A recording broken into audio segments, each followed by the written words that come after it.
अस्सलामुअलैकुम नाज़रीन, कैसे हैं आप सब लोग। उम्मीद है खैरियत से होंगे। नाज़रीन, आज का जो किस्सा मैंने चुना है, इस किस्से को लेकर के मैं बहुत ज़्यादा कंफ्यूज हूँ कि ये किस्सा आपके साथ में शेयर किया जाए या ना किया जाए। इस किस्से का शेयर करने का मतलब आज की जनरेशन का कड़वा सच है। बहरहाल आप इस किस्से के बारे में कमेंट बॉक्स में अपनी राय दे सकते हैं। अगर चैनल पर नए आए हैं तो चैनल को सब्सक्राइब कर लीजिए। मेरा नाम वासिफ रज़ा है। चलिए अब आज के किस्से की तरफ चलते हैं।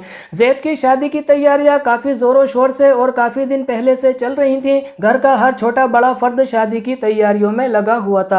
अभी शादी की तैयारियां मुकम्मल नहीं हुई थी कि ज़ैद की शादी का दिन आ गया। देखते ही देखते पूरा घर मेहमानों से भर गया। पूरे ही घर में खुशियों का माहौल था और पूरे ही घर में एक अजीब सी रौनक लगी हुई थी।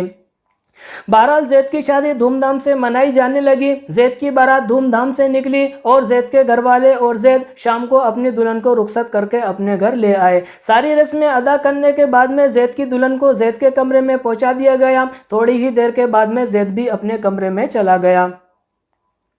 ज़ैद अपनी बीवी से दुआ सलाम करता है। दुआ सलाम करने के बाद में बात आगे बढ़ाता है। बात करते करते ज़ैद अपनी बीवी से कहता है कि तुम्हारे साथ शादी करना तो मेरी मजबूरी थी। मैं किसी और से प्यार करता था, मैं किसी और को चाहता था, लेकिन मेरे घर वालों को यह बात नागवार गुजरती थी। मेरे वालिद जो हैं दिल के मरीज़ हैं, उनको किसी भी टाइम कुछ भी हो सकता है, इसलिए मैंने वो बात आगे ना बढ़ाई और अपने वालिद की मर्ज़ी से शादी का फ़ैसला कर लिया और तुम्हारे साथ में मेरी शादी हो गई। बहरहाल इस शादी का नाम मजबूरी है।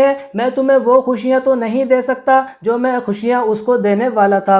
ज़ैद की बीवी गुमसुम होकर सुनने लगी। ज़ैद बोलते बोलते सो गया और वो चारों तरफ देखने लगी। ज़ैद की बीवी का दिल ज़ैद से चिल्ला चिल्ला कर कहने लगा, एक तुम ही नहीं हो, मैंने भी किसी से प्यार किया था, मैंने भी किसी को दिलो जान से चाहा था। लड़का गरीब था लेकिन मेहनती था, घर वालों को पसंद नहीं आया। बहरहाल मजबूरी में मैंने तुमसे शादी कर ली। तुम तो मर्द हो, ये बात कह सकते हो, लेकिन मैं ये अपनी बात ज़बान पर कैसे लेकर के आऊं और किससे कहूं। ज़ैद की बीवी के जज्बात काबू से बाहर होते जा रहे थे। उसके जज्बात उससे कह रहे थे कि बोल दो आज जो बोलना है और चुप की इस परंपरा को तोड़ दो। उसके अल्फाज जबान तक आते आते दम तोड़ गए, लेकिन वो चुप रहने की परंपरा नहीं तोड़ पाई। नाज़रीन, आज हमारे माशरे में ऐसी बहुत सारी शादियां देखने को मिलती हैं जो एक दूसरे की पसंद से नहीं हो पाती हैं। उसका रीज़न, उसकी वजह कुछ भी हो सकती है। मैं उस बहस में नहीं जाना चाहता, लेकिन अपने दोस्तों को समझाना चाहता हूं कि अगर आपका कुछ ऐसा मसला है, शादी से पहले आप किसी को चाहते हैं और आपकी अरेंज मैरिज हो जाती है,